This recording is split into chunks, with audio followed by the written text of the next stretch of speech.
Smile at death. This is chapter 21. How are you doing so far? Maybe you started to challenge or to question your old or current concepts about death, about life and death, about the relationship between the two parts. Well, this is chapter 21, and I believe it will give you another point of view, another tool, and maybe some new questions to ask. This is chapter 1 that closes, it is the third of 3 chapters of part 7. Smile at death means meeting the pain of separation from it. Yeah.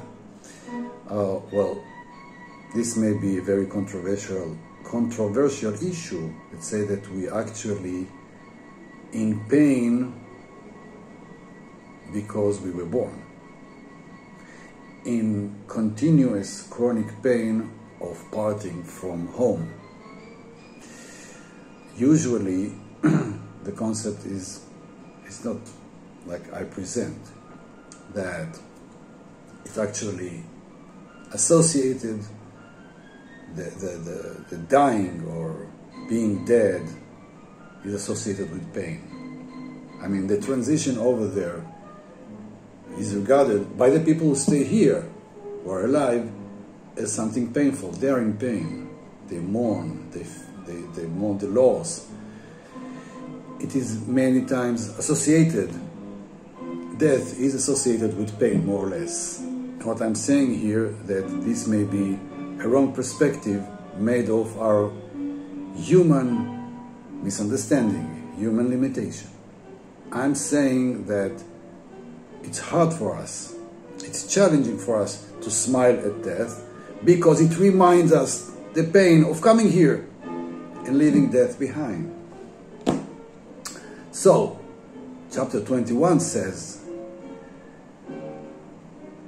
getting closer to death spiritually means being more in the experience of living of life. You get closer to death by smiling, by investigating it, by thinking about it, by breaking all the myths and the fears that we created here regarding death. When you stop denying death, when you start considering, just considering as human, that death is not a bad place, it's actually a fantastic place, it's home. It's a place where we no longer need to suffer the pains and the conflicts and the misunderstandings and the losses. And when we do it, when we improve our relationship to the other part of existence, we actually improve our relationship with this part. Why? First and foremost, because this way we acknowledge, we remember, we awake to the true story.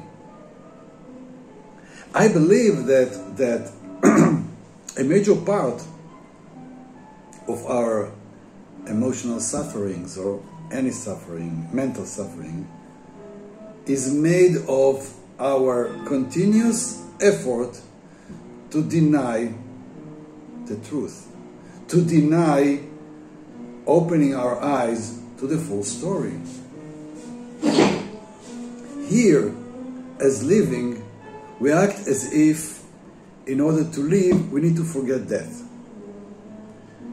I mean, they say, all right, live here and now. Why do you deal with death? When you die, you die. No, death determines the living. Part of the way we define life is related to death. We come from death, we return to death. These are are boundaries. The boundaries define the contents inside. Without boundaries, without these boundaries, all the content is different and may be lost. But as long as we deny these boundaries, overlook them, ignore them, even try to, overcome them or win them, then we actually deny the whole story, the whole understanding of why I'm here, what are my purposes, what is my relationship to the full existence of mine. It's not a coincidence that many people who were forced to get closer to death, for example, near-death experience, or people, not few people who had cancer and felt really threatened and getting closer to death, went through some awakening process, very exciting process that improved in a large scale the way they live here and now. The getting closer to death kind of put things in order, put the priorities in a new place, and help them feel alive. Help them stop postponing things. Help them reduce procrastinations. Help them focus on the real things that are really important for them. Help them live better. Once you are in a better connection with the life-death cycle, with the fact that there is a reason for this cycle, that something good is coming out of this, then you are part of it. When you stop fearing looking at the other side and even finding yourself over there right now and connecting to the part in you that is there right now, when you stop being afraid of this, when you allow yourself to go beyond the current logic, what you are being fed all times about how things are going, and the science is telling you how to think, what is the reality, etc. When you go beyond it, when you go through your spiritual channels and kind of walk closer to death, not by trying to end your life, but by trying to get closer to the boundaries, to understand them, to make friends with them, to make friends with the fact that currently, at this very moment, there are other ways of existing, of living over there, beyond the boundaries, over there in death.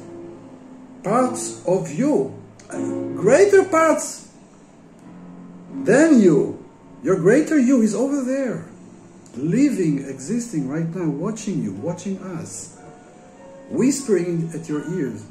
The more you connect yourself with these ideas, and the more you build your own ideas about death, about what's going on there, the better you have an understanding of what you're doing here, the more motivated you are here to get more from life and stop running away from yourself. This is the deal. So once we cope with the pain of coming here, once we understand we have a pain here that has a reason, we need to work with this pain also by getting closer, by opening our eyes, by smiling at death. Then there is a meaning for this pain. This pain drives us to do some work, to improve our lives, and even to reduce this pain through this work. Only after we realize that this pain exists and it is related to the fact that we are missing home. And it's okay that we are missing home. The fact that we are missing home is actually the greatest motivator to bring home here, to have a better life, to have a life that is more meaningful. So this is the paradox. When we smile at death, we create a better connection with the other part, even if we don't understand anything. It's a spiritual understanding. And once we get a better connection with the other part, we remember spiritually why we're here. And some of the pain we used to have regarding to not understanding why we're here is over. And then we only focus on this pain, the very, very important pain of missing home.